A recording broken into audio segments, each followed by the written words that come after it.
முன்னொரு காலத்தில் மேற்கு தொடர்ச்சி மலைகளின் அடிவாரத்தில் பசுமைபுரம் என்ற ஒரு அழகான கிராமம் இருந்தது. அந்த ஊரின் பெயருக்கேற்ப எங்கு பார்த்தாலும் பச்சை பசேல் என்ற வயல்களும் சலசலவென ஓடும் சிற்றாறுகளும் இருந்தன. அந்த ஊரில் யுகன் என்ற ஒரு சிறுவன் வாழ்ந்து வந்தான். யுகன் மிகவும் புத்திசாலி மற்றும் தைரியசாலி. அவனுக்கு விலங்குகள் என்றால் கொள்ளை பிரியம். திடீரென்று ஒரு வருடம் அந்த கிராமத்திற்கு ஒரு பெரிய சோகம் நேர்ந்தது. மழை பொய்த்தது. ஆற்றில் தண்ணீர் வற்றியது. மரங்கள் இலைகளை உதிர்த்து வாடின.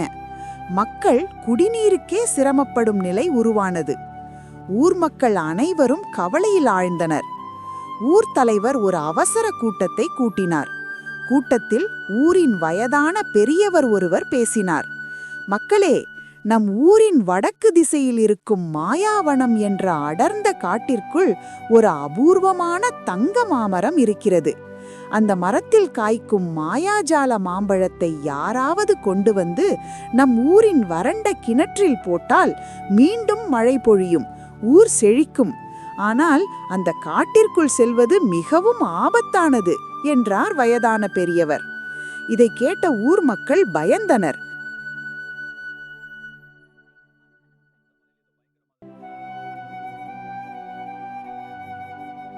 ஆனால் சிறுவன் யுகன் முன்னால் வந்தான். தாத்தா, நம் ஊருக்காக நான் அந்த மாயாஜால மாம்பழத்தை கொண்டு வருகிறேன் என்று உறுதியாக கூறினான். அவனது பெற்றோரும் ஊர் மக்களும் அவனது தைரியத்தை பாராட்டினர். யுகன் தனது பையில் கொஞ்சம் உணவையும் ஒரு தண்ணீர் குடுவையையும் எடுத்துக்கொண்டு பயணத்தை தொடங்கினான். யுகன் வடக்கு திசை நோக்கி நடந்தான். சிறிது நேரத்தில் அடர்ந்த காடு தென்பட்டது. அதுவே மாயாவனம். உள்ளே நுழைந்ததும் விசித்திரமான சத்தங்கள் கேட்டன. மரங்கள் வானுயர வளர்ந்து சூரிய ஒளியே உள்ளே வராதவாறு மறைத்திருந்தன.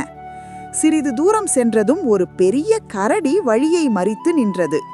யுகன் பயப்படாமல் நின்றான். அந்த கரடி திடீரென மனித குரலில் பேசியது. நிறுத்து சிறுவனே, இந்த காடு எனக்குச் சொந்தம். நீ உள்ளே செல்ல வேண்டுமென்றால் எனக்கு ஒரு உதவி செய்ய வேண்டும் என்றது கரடி. யுகன் ஆச்சரியத்துடன், என்ன உதவி வேண்டும் கரடியாரே என்று கேட்டான். எனக்கு தாங்க முடியாத பசி. அதோ அந்த மரத்தின் உச்சியில் ஒரு பெரிய தேன்கூடு இருக்கிறது. என்னால் அவ்வளவு உயரம் ஏற முடியவில்லை. நீ எனக்கு அந்த தேனை எடுத்து தந்தால் நான் உனக்கு வழிவிடுவேன் என்றது கரடி. யுகன் சற்றும் யோசிக்காமல் விறுவிறுவென மரத்தில் ஏறினான். தேனீக்களுக்கு தொந்தரவு தராமல் மிக லாவகமாக ஒரு பெரிய துண்டு தேனடையை உடைத்து கொண்டு கீழே இறங்கினான். அதை கரடியிடம் கொடுத்தான். கரடி மகிழ்ச்சியுடன் தேனை சாப்பிட்டது. நன்றி சிறுவனே, நீ நல்லவனாக இருக்கிறாய். இந்த காட்டின் நடுவே ஒரு பெரிய ஆறு ஓடுகிறது. அதை கடக்க இந்த மந்திர இறகு உனக்கு உதவும் என்று கூறி ஒரு மயில் இறகை யுகனுக்கு பரிசளித்தது. கரடியிடம் விடை பெற்று யுகன் நடந்தான். சிறிது நேரத்தில் ஒரு பெரிய ஆறு குறுக்கிட்டது. ஆனால் அந்த ஆற்றில் தண்ணீர் நீல நிறத்தில் இல்லாமல் ஊதா நிறத்தில் இருந்தது. அதுவே மாயா நதி. ஆற்றில் நிறைய முதலைகள் வாயை திறந்து கொண்டு காத்திருந்தன.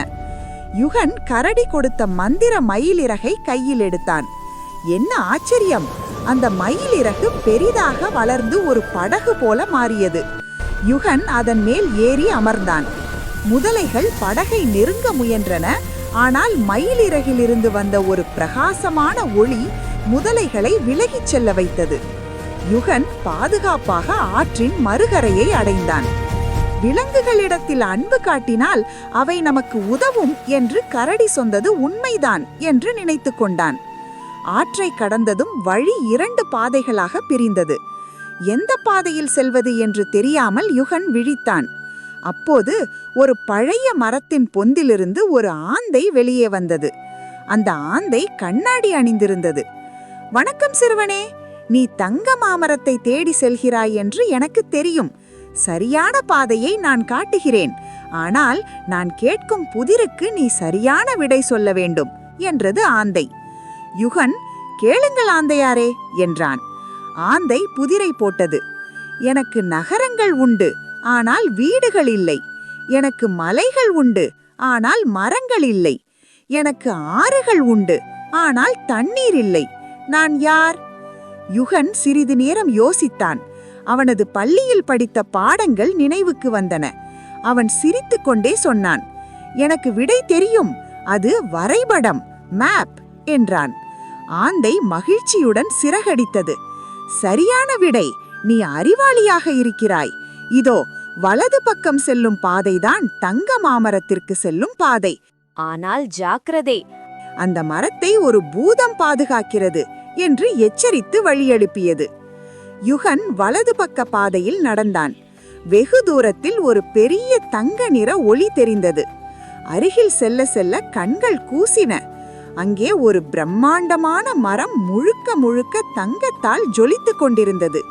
அதன் உச்சியில் ஒரே ஒரு மாம்பழம் சூரியனைப் போல பிரகாசித்துக் கொண்டிருந்தது. யுகன் மரத்தை நெருங்கினான். திடீரென்று பூமி அதிர்ந்தது. மரத்தின் பின்னாலிருந்து ஒரு ராட்சத பூதம் வெளிப்பட்டது. யார் நீ? என் பொக்கிஷத்தை திருட வந்தாயா என்று இடி போன்ற குரலில் கேட்டது. யுகன் நடுங்கினாலும் தன் கிராமத்தின் நிலையை நினைத்து தைரியத்தை வரவழைத்துக் கொண்டான். பூதமே, நான் திருடன் இல்லை. என் கிராமம் வறட்சியால் அழிகிறது. மக்கள் தண்ணீரின்றி தவிக்கிறார்கள். அவர்களை காப்பாற்றவே இந்த மாம்பழம் தேவைப்படுகிறது. தயவு செய்து எனக்கு உதவுங்கள் என்று பணிவுடன் கேட்டான். பூதம் சிரித்தது. பலர் பேராசையுடன் இங்கு வந்து என்னிடம் மாட்டி தவித்திருக்கிறார்கள். ஆனால் நீ மற்றவர்களுக்காக உதவி கேட்டு வந்திருக்கிறாய். இருந்தாலும் நான் உன்னை சும்மாவிட முடியாது. உனக்கு ஒரு சோதனையை வைக்கிறேன் என்றது பூதம். பூதம் தன் கையை அசைத்தது. உடனே யுகனின் முன்னால் குவியல் குவியலாக வைரங்களும் வைடூரியங்களும் தங்க காசுகளும் தோன்றின. சிறுவனே, இந்த மாம்பழத்தை எடுத்தால் உன் ஊர் மட்டுமே செழிக்கும். ஆனால் இந்த வைரத்தையும் தங்கத்தையும் எடுத்துச் சென்றால் நீயும் உன் குடும்பமும் 7 தலைமுறைக்கு ராஜ வாழ்க்கை வாழலாம். உனக்கு எது வேண்டும்? மாம்பழமா அல்லது இந்த செல்வமா என்று கேட்டது பூதம். யுகன் ஒரு கணம் கூட யோசிக்கவில்லை. எனக்கு இந்த தங்கம் வைரம் எதுவும் வேண்டாம். என் ஊர் மக்கள் மகிழ்ச்சியாக வாழ்வதே எனக்கு போதும். எனக்கு அந்த மாம்பழம் மட்டுமே வேண்டும் என்று உறுதியாக சொன்னான். யுகனின் பதிலை கேட்டு பூதம் நிகழ்ந்து போனது.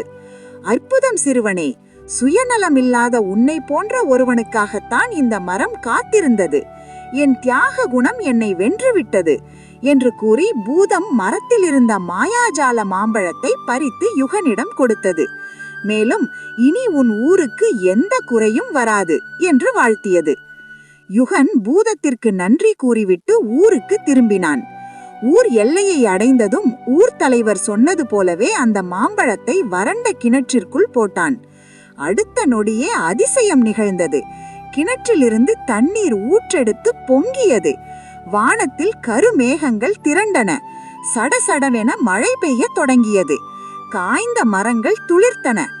ஆறு நிரம்பி வழிந்தது. ஊர் மக்கள் அனைவரும் மழையில் நனைந்து மகிழ்ச்சியில் நடனமாடினர். ஊர் மக்கள் யுகனை தூக்கி வைத்து கொண்டாடினர். யுகனின் தைரியமும் சுயநலமில்லாத குணமும் அந்த கிராமத்தையே காப்பாற்றியது. அன்று முதல் பசுமைபுரம் மீண்டும் செழிப்பாக மாறியது. யுகன் ஊரின் கதாநாயகனாக மதிக்கப்பட்டான்.